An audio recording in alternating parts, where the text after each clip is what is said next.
Muy bien, pues puede sentarse, muy amable. Como ya saben, ¿verdad? Los que hemos estado o los que han estado presentes, volvemos otra vez a este maravilloso estudio de Romanos y hace poco comenzamos el capítulo 9. Tengo como meta el tratar de siempre simplificar el mensaje de lo que el Señor nos quiere decir. Es un capítulo muy complicado. Podríamos decirlo así, pero no deja de ser muy importante y ojalá que usted siga tomando ventaja. Yo creo que esto es un concentrado espiritual. Yo no sé si usted sabe eso de alimentos, ¿verdad? Hay veces cuando estamos débiles necesitamos la esencia de lo que es el alimento para que nos dé esa fuerza. Y yo creo que eso es este libro de Romanos. Porque lo que encontramos en Romanos, si usted lo estudia cuidadosamente, lo que va a ver es el Evangelio explicado en una manera profunda y completa. Ese es como el centro de la Escritura. Usted llega a comprender Romanos y en verdad que va bien avanzado en lo que es el conocimiento del Evangelio.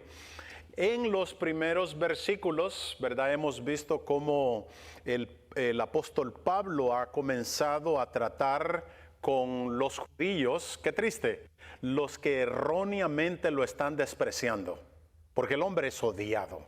Eso es lo que está pasando. Lo están despreciando, pero ¿qué es lo que hace? Me encanta la técnica del apóstol Pablo. Él entonces, sabiendo el desprecio de ellos, él empieza a construir, por decirlo así, un puente para poderse comunicar con ellos. Y lo lindo es que la base que usa para ese puente es el amor. Es el amor. Tiene que haber una motivación. Y esa es la motivación que nos debe motivar a todos también. ¿Se recuerdan el Señor Jesús? ¿Qué dijo a los discípulos? ¿Si me amáis? O sea, ese es la motivación principal. Si el factor amor no está presente, se nos va a hacer difícil. Por otro lado, se nos va a hacer religioso. Pero cuando entonces amamos al Señor porque estamos completamente seguros de lo que Él ha hecho por nosotros, no nos queda otra, dijo Pablo, que amarlo. Estamos obligados a amarlo. Qué lindo, ¿verdad? Y eso es lo que el apóstol Pablo está haciendo aquí. Me recuerdo esto de lo que está haciendo el apóstol Pablo, creando ese puente para mantener una comunicación con ellos. Me acuerdo que una vez estaba en un trabajo y hubo un hombre que se molestó conmigo y me recuerdo que me empezó hasta a insultar y gracias a Dios no hice nada. No hice nada. Yo era su jefe, pero no hice nada, me contuve y me dio gusto porque con el tiempo eso mismo abrió la oportunidad para que yo le empezara o le siguiera hablando del Señor y le llegué a tener tanta confianza para hablarle del Señor que le hablaba directamente. Usted sabe, ¿verdad? Cuando como hermanos tenemos esa confianza, si nos decimos, hey, estás fallando en esto y se acabó. Pues él con el tiempo me dio las gracias y me dijo, te doy muchas gracias de verdad, me dice, porque no reaccionaste y esto ha ayudado, dice, para que tú me hables de la palabra del Señor. Qué lindo. Eso es lo que está haciendo el apóstol Pablo. El apóstol Pablo está construyendo ese puente, pero él quiere hacerle ver a este grupo que en verdad él los ama. Y yo le voy a pedir que abra sus Biblias ahí en Romanos 9. Vamos a volver a leer esos bellos 5 versículos para que vea cómo él empieza a tratar con ellos. Él dice, digo la verdad en Cristo, hablamos un poquito de eso, ¿verdad? Él dice, no miento, dándome testimonio mi conciencia en el Espíritu Santo, de que tengo gran tristeza y continuo dolor en mi corazón, porque desearía yo mismo ser anatema o maldito, separado de Cristo por amor a mis hermanos, mis parientes según la carne, que son israelitas a quienes pertenece la adopción como hijos y la gloria, los pactos, la promulgación de la ley, el culto y las promesas, de quienes son los patriarcas y de quienes según la carne procede el Cristo, el cual está sobre todas las cosas. Dios bendito por los siglos. Amén. Qué tremendo elogio. Hay sinceridad en sus palabras. No está utilizando política, ¿verdad? Como a veces solemos hacer. No. Él está hablando de lo que hay, con la verdad.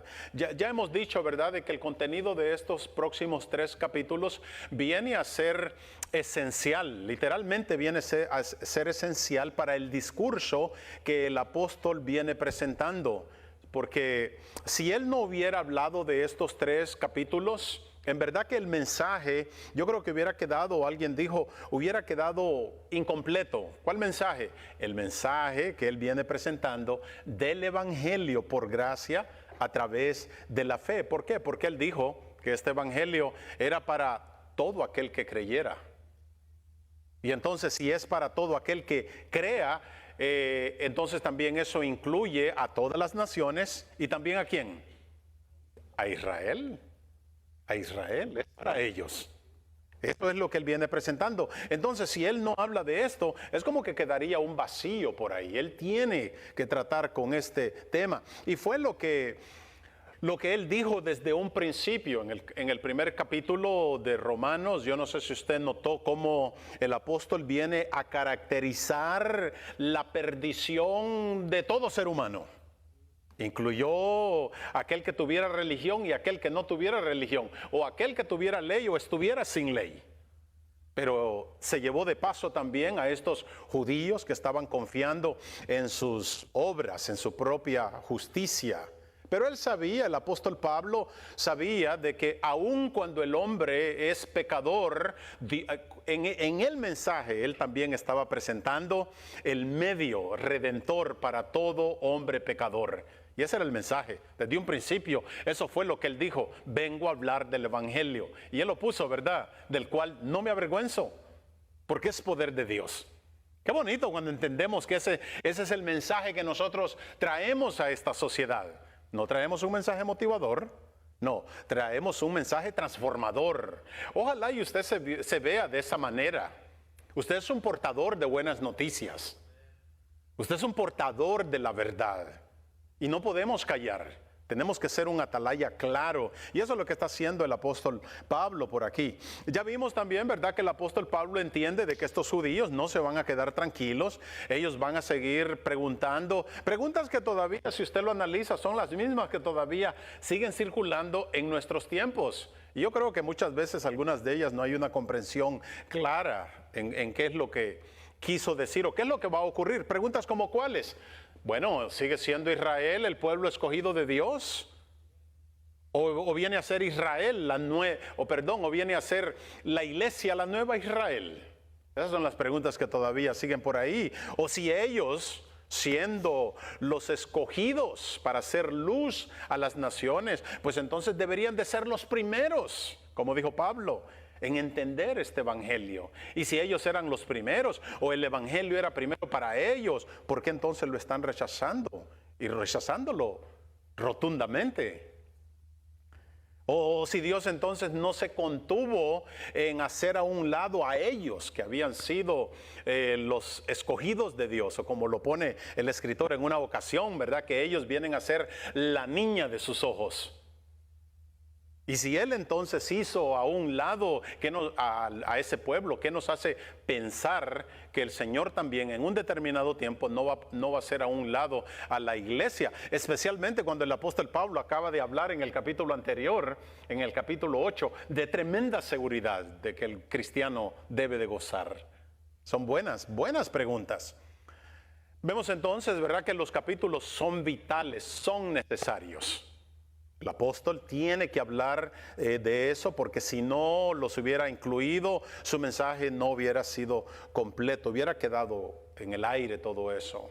El apóstol tiene entonces que lidiar con todo esto, aun cuando a él se le ha definido como el peor de los enemigos, el más grande de los traidores, el archienemigo, dijo alguien, de los judíos en ese tiempo. Mire que pensando en esto, a mí me encanta de verdad de que si estos judíos, porque eran los mismos allá con el tiempo del Señor Jesús, si ellos pensaron que a Jesús le tenían que temer porque Jesús vino literalmente a desmantelar los rudimentos del judaísmo, Él vino a mover el terreno de ellos, la seguridad de ellos. Si ellos pensaron que le tenían que temer al Señor Jesús, todavía no se habían encontrado con el apóstol Pablo.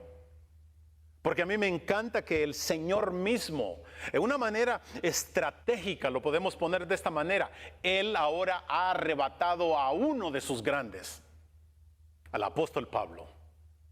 Y Él entonces ahora viene a hacerles daño a aquel que ellos habían asignado para ser el terror de los cristianos en esa época. Y en verdad que lo era. Los historiadores dicen que literalmente este hombre sacaba arrastrados a los cristianos de sus casas. Venía desmantelando este movimiento, el movimiento del camino, como le llaman. Y ahora me encanta que el mercenario de ellos se vuelve, por decir así, su peor enemigo.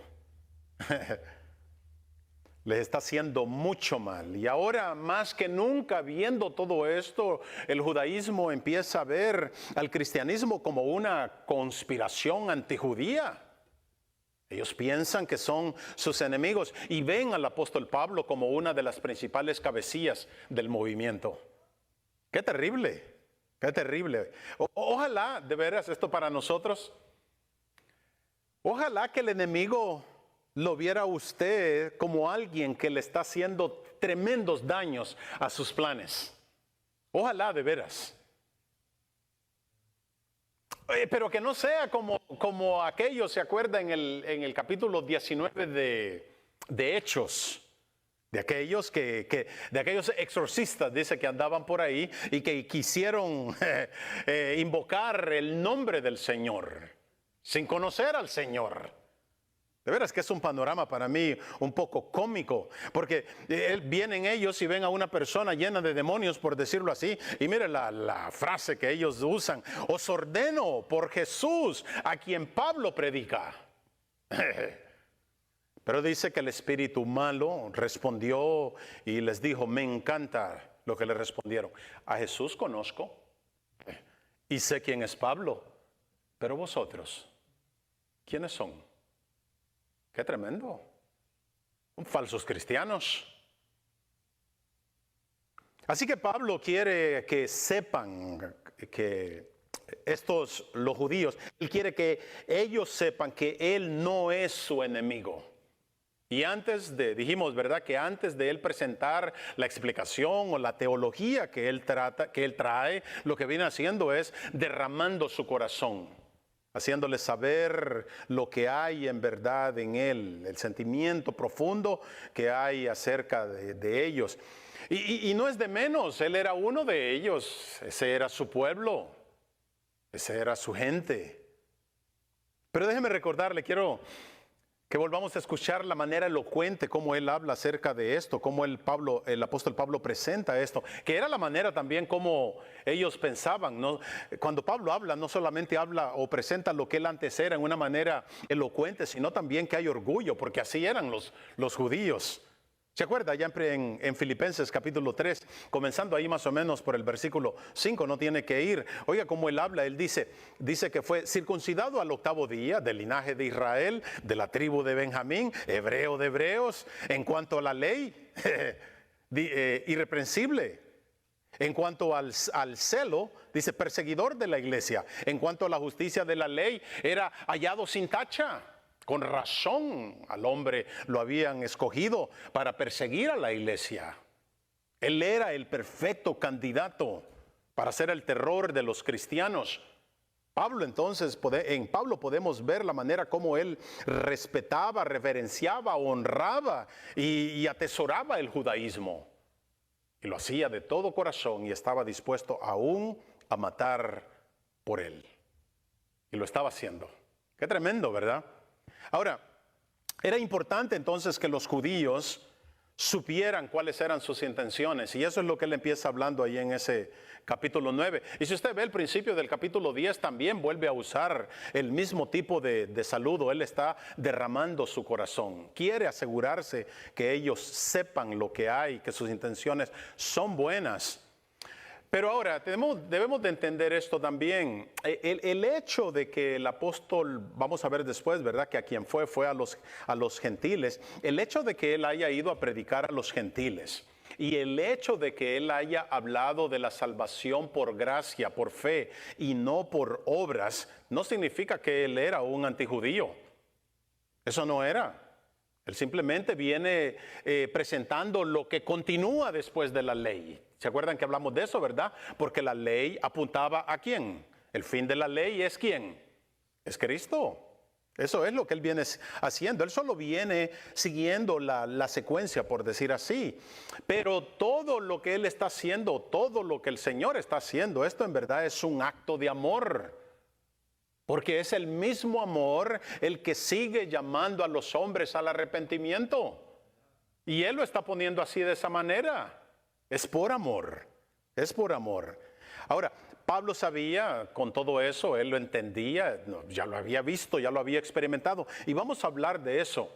Él ya había experimentado que era un hombre odiado. Era un hombre completamente despreciado. Y mire que es interesante que allá en Gálatas, en el capítulo 6, él lo dice, oiga, ¿cómo lo pone el apóstol Pablo? Yo llevo en mí, dice él, en mi cuerpo las marcas de Cristo. Venía siendo una representación del Señor Jesús. Con razón, él dice, ¿verdad? Yo soy, imítenme a mí como yo de quién, de Cristo. Y en verdad este hombre lo imitaba en todo. Le digo algo. ¿Sabe que nosotros como iglesia, si queremos imitar al Señor Jesús, en verdad esa es una de las partes también, el sufrir por Él? Eso es parte de.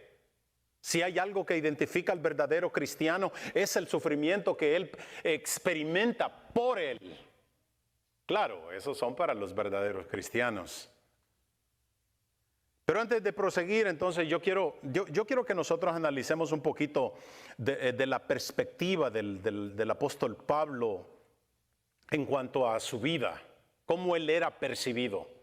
O sea, estas no son palabras de que él sufrió por el evangelio. Lo voy a llevar así bien rapidito. Vaya conmigo, por favor, allá a Hechos, en el capítulo 19, en el capítulo 9, aunque lo voy a llevar por algunos capítulos. ¿Por qué el capítulo 9?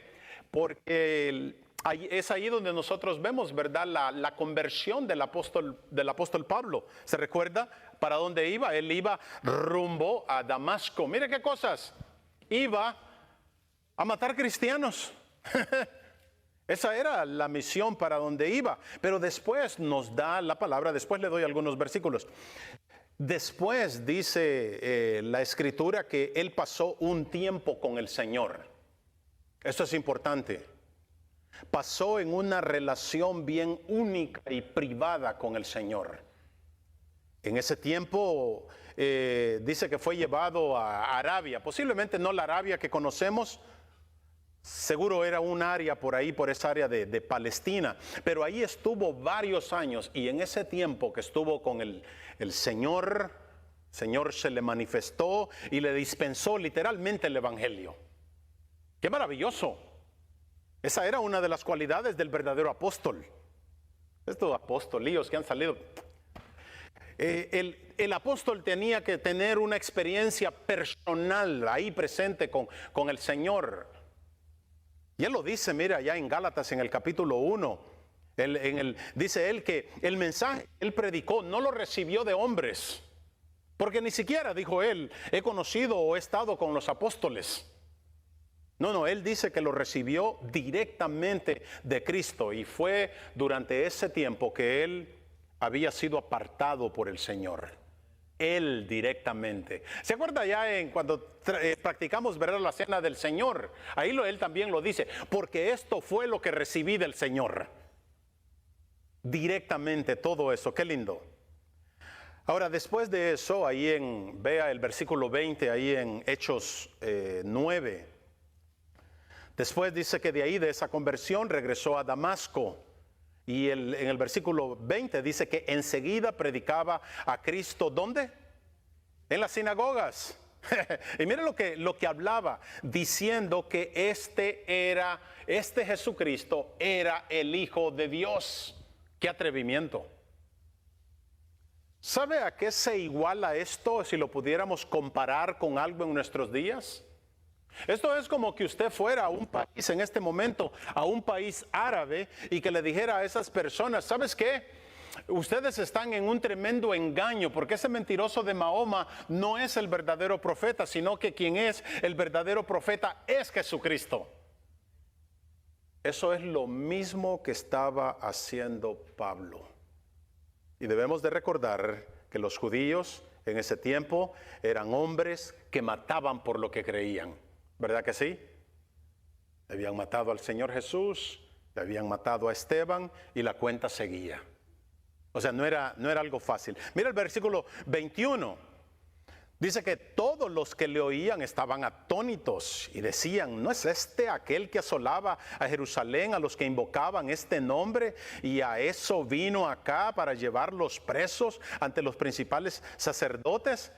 El 22 dice, pero Saulo mucho más se esforzaba y confundía a los judíos que moraban en Damasco, demostrando que Jesús era el Cristo.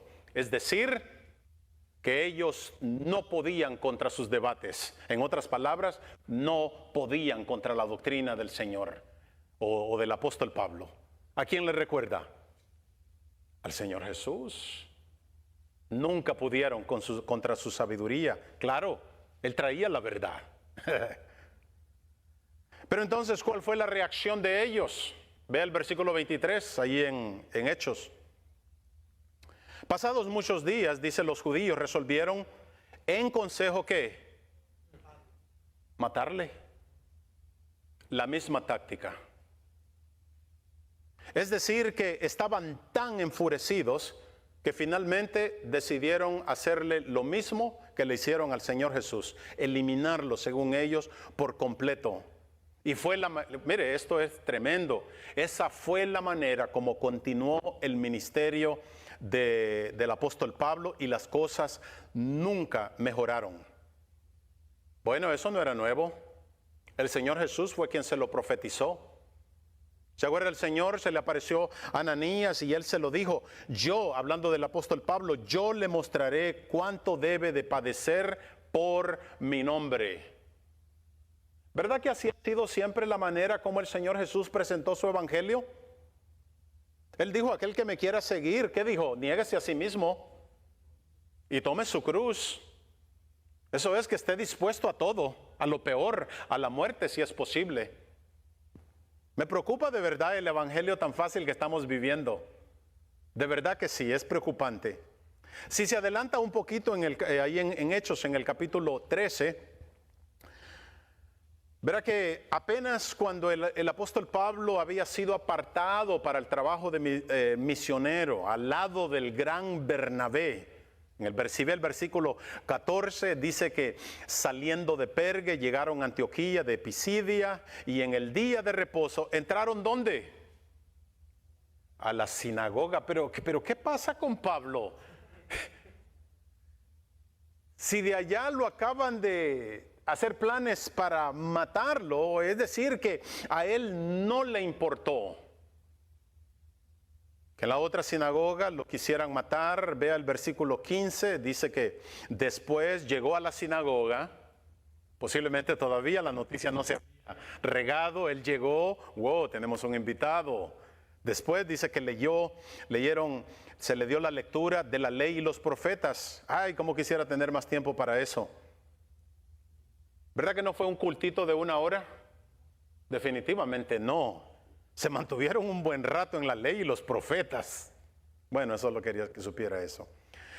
Dice que los oficiales de la sinagoga les mandaron a decir, hermanos, si tienen alguna palabra de exhortación para el pueblo, hablen, que si no traía palabras de exhortación el apóstol Pablo. Mire a quién le habían dado el micrófono. Bueno, no había micrófono. Pero esa era una costumbre. Cuando llegaba un rabí ambulante o visitante, era la manera, ¿verdad?, como se acostumbraba. El apóstol Pablo entonces los empieza a llevar. Si usted lee todo ese capítulo ahí en Hechos, los empieza a llevar desde allá cuando el Señor los sacó de Egipto, y después les dice de que de la misma descendencia de ellos, de la línea de David, Dios, dice, ha dado a Israel a un Salvador. Mira cómo va presentando su poderoso mensaje. ¿Quién cree que era ese Salvador? Él ahí lo dice, el Señor Jesús.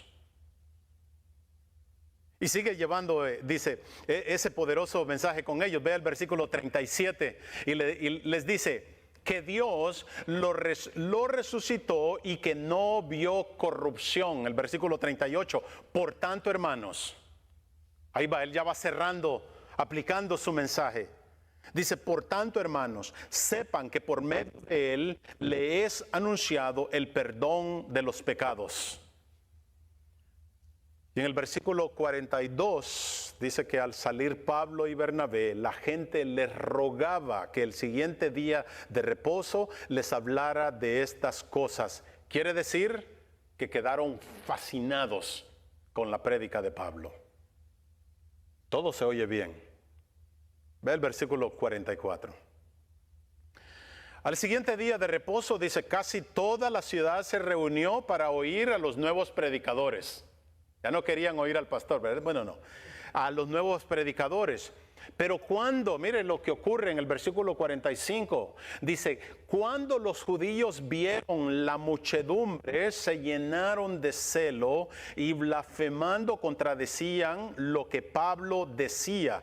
Es decir, que se llenaron de envidia y empezaron a contradecir todo lo que el apóstol Pablo decía por el simple hecho que ahora los gentiles se estaban favoreciendo del mensaje de Pablo. Mire lo que es la envidia.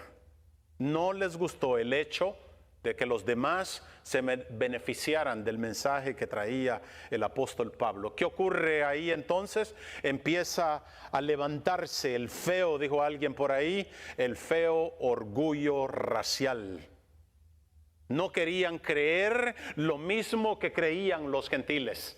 Hasta ahí se levantaba el orgullo de ellos y se volvieron hostiles y empezaron a blasfemar. Pero es maravilloso, mire que el apóstol Pablo dice que entre más fuerte se volvía el ataque o el rechazo, el versículo 46 dice que Pablo y Bernabé seguían hablando con más valor. Eso tenía que ser de Dios. No se intimidaban. Era el Señor quien les daba la fuerza. Ve el versículo 48. Oyendo esto los gentiles, dice que se regocijaban. Claro que se iban a regocijar. Si los que eran los supuestos maestros, que eran los judíos, los habían desechado y no había esperanza para ellos. Se regocijaban y glorificaban la palabra del Señor. Y dice, y creyeron me gusta eso. Y creyeron cuántos estaban ordenados a vida eterna. Parece que hay algo de lección.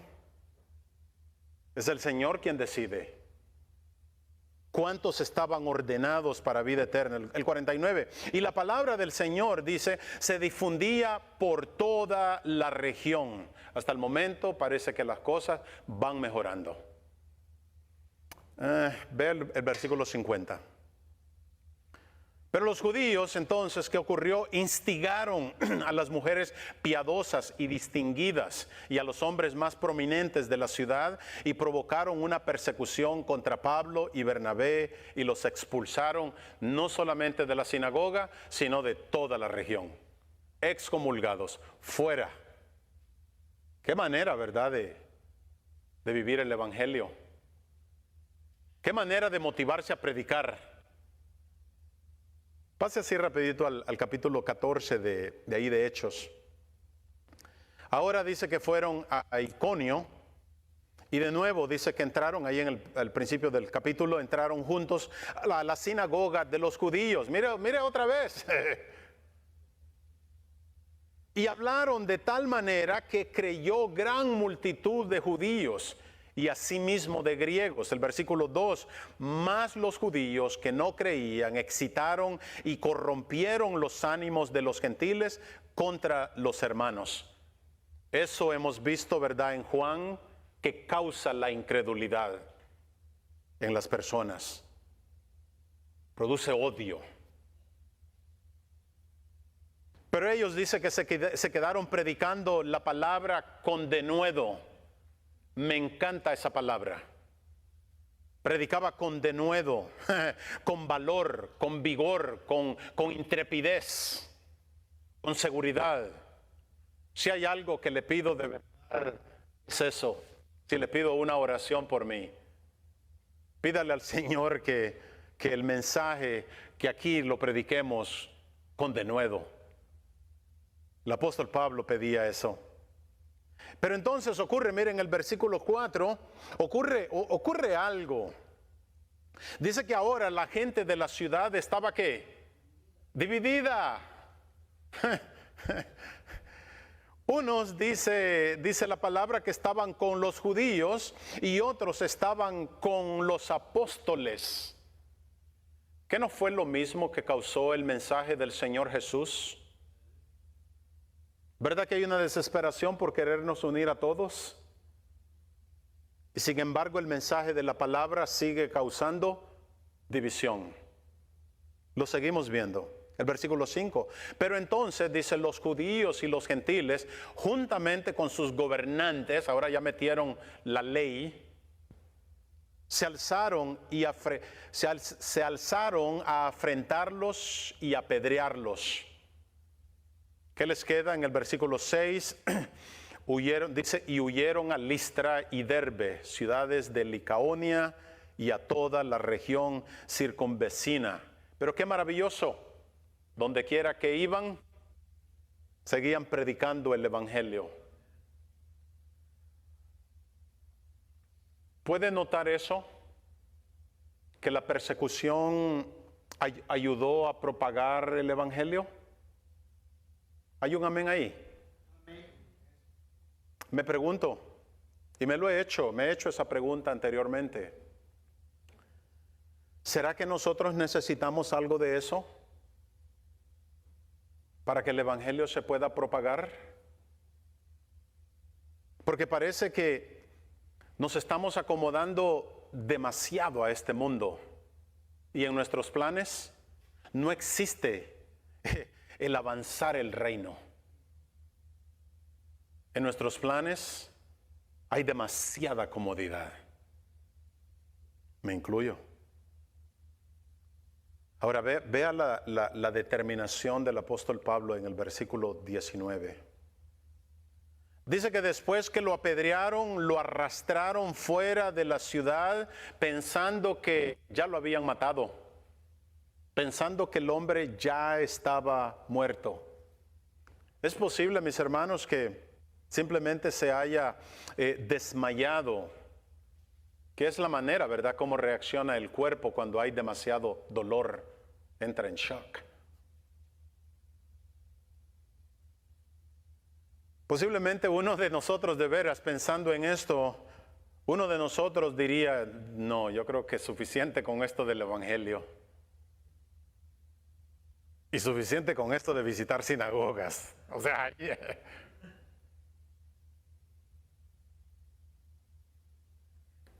Pero el versículo 20,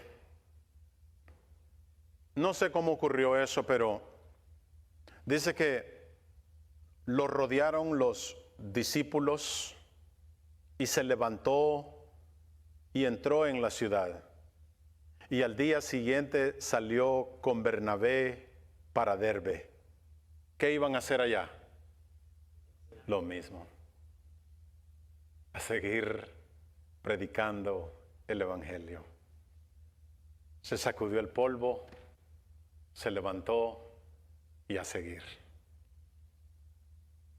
Si usted continúa leyendo ahí en Hechos, verá que el odio hacia el apóstol Pablo no cesó. En alguna lo tuvieron que incluso hasta ayudar a escapar. ¿Se acuerda? Que lo bajaron en una canasta. Lo protegían porque sabía la misión que el hombre traía y el valor que tenía. ¿Por qué era todo esto? Porque el apóstol estaba confrontando la maldad del judaísmo y otra también estaba confrontando la falsedad que había en ellos.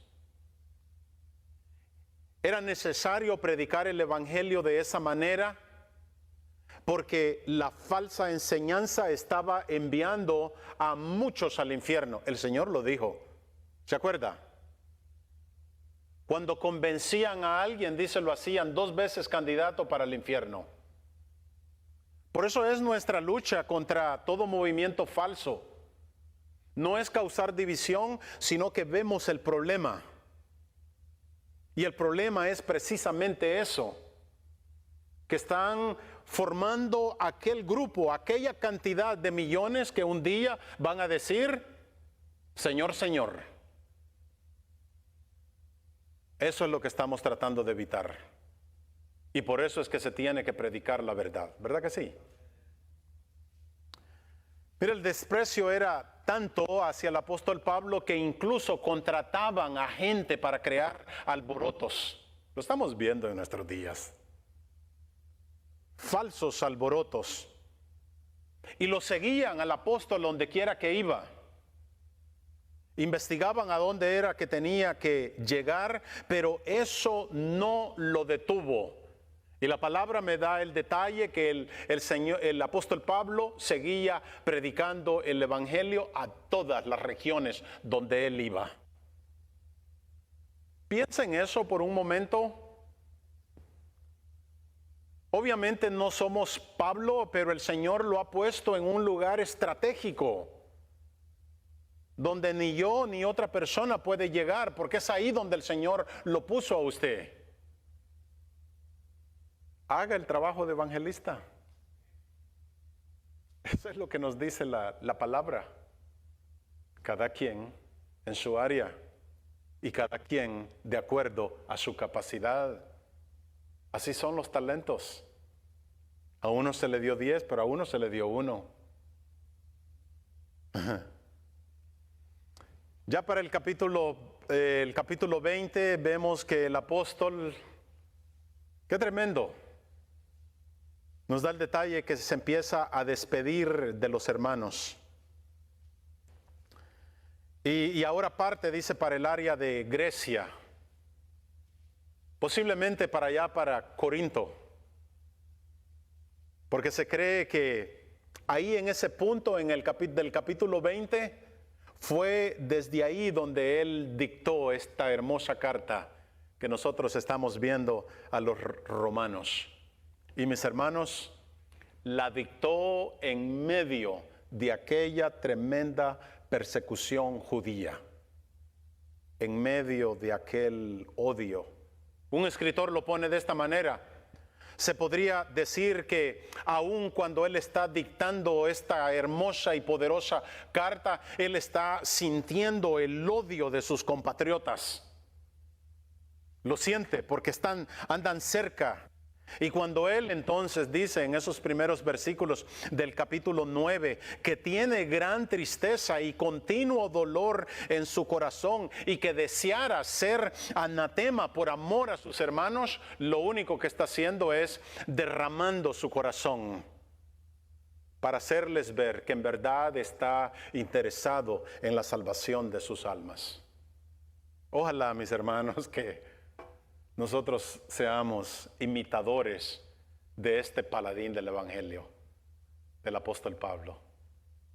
Amén. Ojalá. Dios me lo bendiga, mis hermanos.